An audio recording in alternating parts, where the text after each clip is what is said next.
iritsi ginean, musika patronatuan desegitako proposamenekin aurkitu ginean. Gure momentuko reakzioa denbora berri nula erabaki hori hartzeko izan zen. Handi bost egun eta plenoa geneukan, da plenoa aurretikan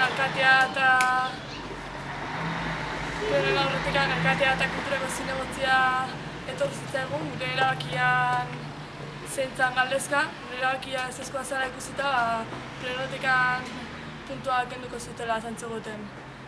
Bertan ezin izan genunez gure iritzia eta argudioak eman, gure erabakia zeintzan izateko, bideo egitu.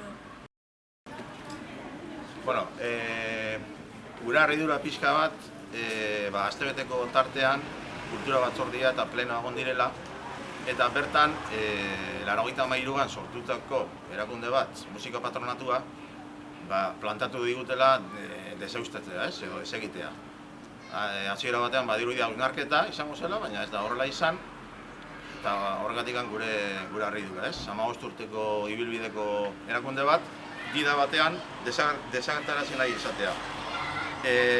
Gu ez gauden ados, zergaitik gure ustez, aurreneko gauza musika irizpideak hartu behar dira, eta ez tramite administratiboak.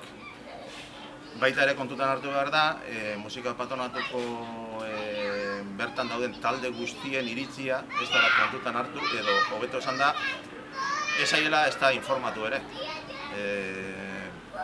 Ez informatu, ez azaldu. Orduan ez dakigu bere behaien iritzia zein den. Eta gure ustez, hausnarketa sakon bat egin beharko litzateke, bertan prozesu parte-hartzaile bat adieraziz. Kasu honetan, bertako talde guztiekin eta baita alderdi politiko guztiekin.